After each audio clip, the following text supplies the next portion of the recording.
Hello and welcome back to Surreal Thoughtz Podcast, your favorite podcast on this whole planet. I know it is. Today I'm gonna be just chatting, sharing my thoughts whilst cooking. Cooking with Kaya. Cooking with Kaya. No, cooking with Wildrose. So guys, today I went to the gym and as I was walking back, I was walking like halfway, which is like over an hour. And I thought about this thing, right? Like about avoidance and the way they behave.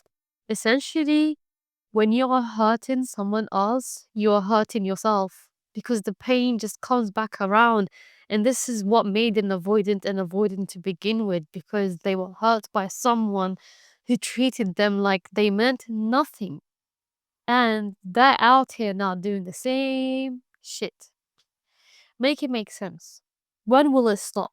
You see, if we all actually decided to face this thing, to confront the fact that we are all broken, yes, we are broken.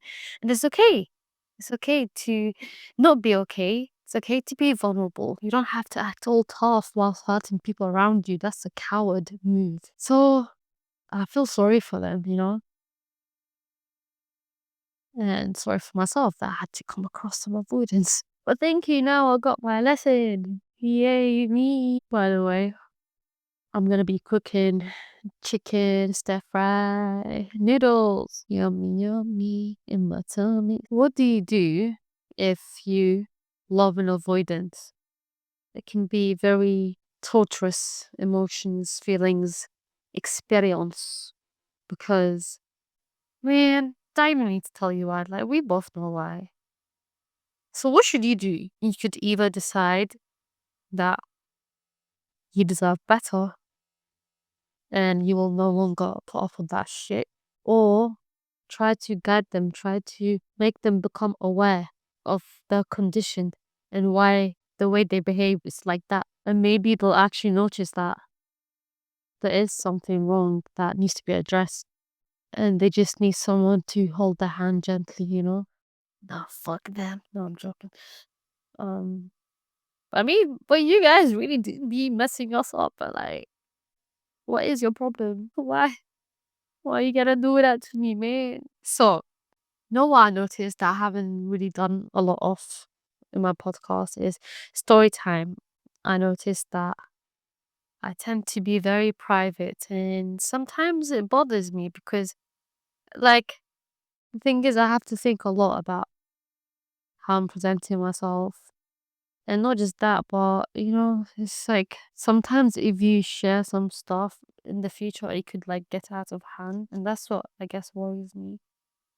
But I'm tired, I'm tired. Like, I just wonder how those people who just post about their whole life story on social media, like, that's so scary. Because you never know who could be watching, how it could be used against you. All I'm gonna say is to basically simplify what I'm saying is giving it away to who God knows who anyone. You never know whose hands it will go into. So I guess that's why. But let's try a different approach. So story time. I'll share stories of other people to begin with. So there's this story, this girl and this guy, and they met like randomly, and both of them could tell there was like just some instant connection, right? They loved speaking to each other, they understood each other quite well. Sometimes, without needing to say anything. You would you would think, okay, well, they're in love. They're in love. The four little word that we're all scared of. And like they just can't be away from each other. Like like those kind of situations where you can't like stop talking to each other no matter like what happens. It was like that. And this thing went on for like 3 years. And like the girl could definitely tell that he loves her, but he just does not want to say it. And that shit messed up with her self-esteem a lot and like how she would view herself. And this girl, like, she already had enough traumas to deal with. And he kind of reopened those wounds and poured salt, not just even normal salt, like Himalayan salt type shit, on the wound, bro. And she was feeling very sad, and it's like it's a confusing feeling because she was both happy and sad when it came to him.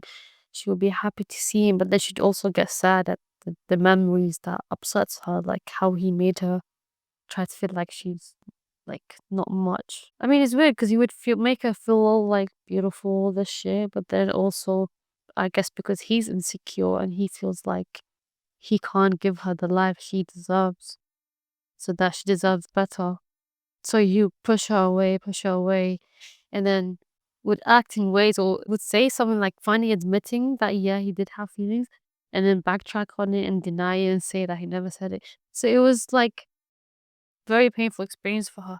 And after that, that was the last straw for her. She decided, like, you know what, from now on, I'm not gonna believe anyone anymore. If they say they like me, or even if they don't say it, like the way they behave, I'm not gonna think anything of it. Because when she once did, look where it led her. And she doesn't ever want to lose herself ever again. Now, this guy, he was an avoidant.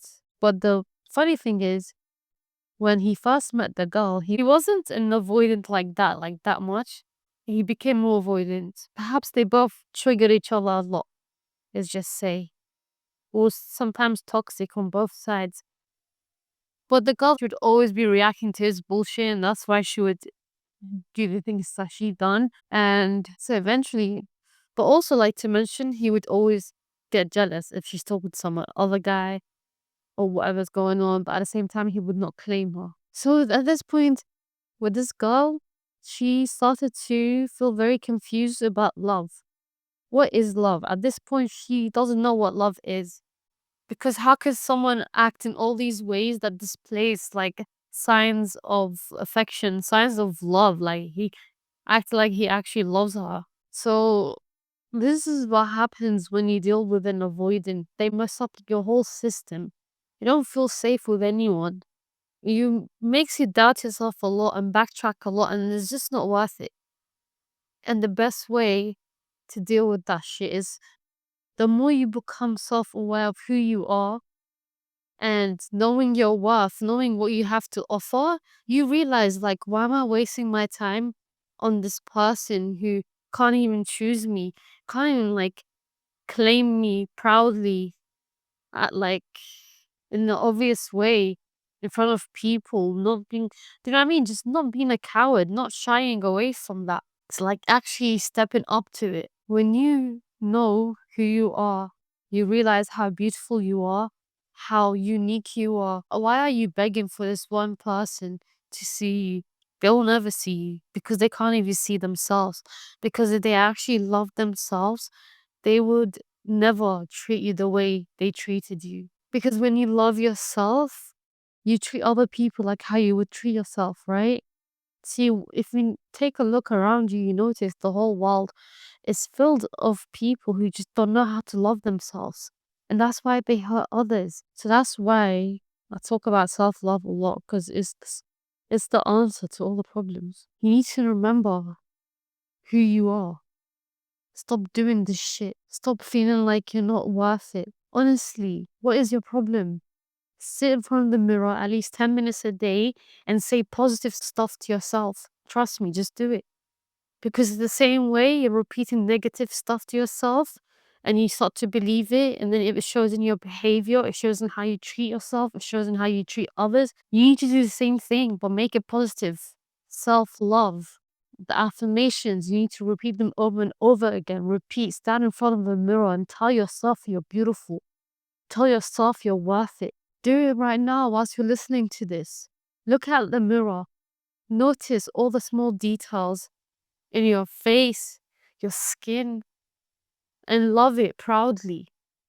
Imagine like you had a child. Would you look at the child and tell the child, oh, you're ugly, or no one likes you, or you're stupid, or you look funny? You wouldn't do that. So why would you do that to yourself? Your inner child needs you too. Wake up. You need to start from today, actively putting in the work to learn how to love yourself. Because it's not easy. Nothing's easy. But it's so worth it. Because I promise you, once you start to learn how to love yourself, everything else falls into place. You'll attract opportunities you need. You'll attract the right people who see you for you, who accept you for who you are, who can love you wholeheartedly. Take the first step today and stop delaying it. There's resources all around you. You can literally search on the internet. You can even ask ChatGPT. All that time and effort you put into other pointless stuff that ends up nowhere, that doesn't lead you to any place, you can use that time and effort towards this, towards investing into you, because you are your most important asset in this world. Nothing else. Even money. You can put a price tag on money, right? You can't do that on yourself. You're priceless. Remember who you are. Remember why you're here. You came here on this planet with a purpose. You need to fulfill that purpose. Stop wasting your time. Imagine the future you being so proud that you finally took that step because you took them to that place. Once you make this decision today, wakey wakey, make sure you listen to this properly. Don't just nod your head and say, yeah, yeah, yeah, and do all the fake aesthetics of loving yourself, but not actually loving yourself. That's some bullshit. Who's gonna love you? How do you expect anyone to love you if you can't love you? Why the hell should anyone love you if you don't love who you are? Speak to your inner child. When I say inner child, I'm talking about the younger you, the one who maybe got traumatized, the one who maybe sometimes felt neglected, unloved, unheard, and you need to give her all those things that she needed. She's waiting for you, or he. Your inner child just wants you to love them. Imagine your inner child crying every time you talk badly of yourself. They're just looking at you with sad eyes, begging for you to stop hurting them. Stop hurting yourself. You are worth so much more. Words are not enough to describe how special you are. You are so loved. Even if you don't have people around you making you feel like that, and I understand. We don't always have people around us that make us feel loved. You need to give yourself that love. And I know it sounds so cliche, but God, is so true. You need to, the same things you would do for other people, do for yourself. For example, if you're interested in someone, like you have a crush, or you're dating someone and you go out with them, do that for yourself. Take yourself out on a cute little date. Treat yourself to nice things. Reward yourself when you do good things. I promise you, you can do it. I believe in you so much. Now I want you to really love yourself. I don't want to see you be in pain and being so blind to who you are. If only you could see yourself through the eyes of others, you'll notice, you'll understand how special you are, how unique you are. Well, that's all I have to say for now. Until next time, I get motivation, like a little moment of glitter and unicorns. And I will be inspired to share my brain. Anyways, now we have reached the end of this episode. Please check out my social media pages, my TikTok, my Instagram, and also my Substack, where I've started to post my personal essays on there and poetry and just expanding surreal thoughts generally. It would mean the world to me if you could rate my podcast. Share it with someone who needs to listen to this to remind them that they need to love themselves, okay? Let's all help each other out. And remember, what goes around comes around. Treat others how you want to be treated. Take care of yourself. Give yourself a little hug. It's okay. It's not weird. You deserve to feel loved, okay? I love you. Take care. Bye bye.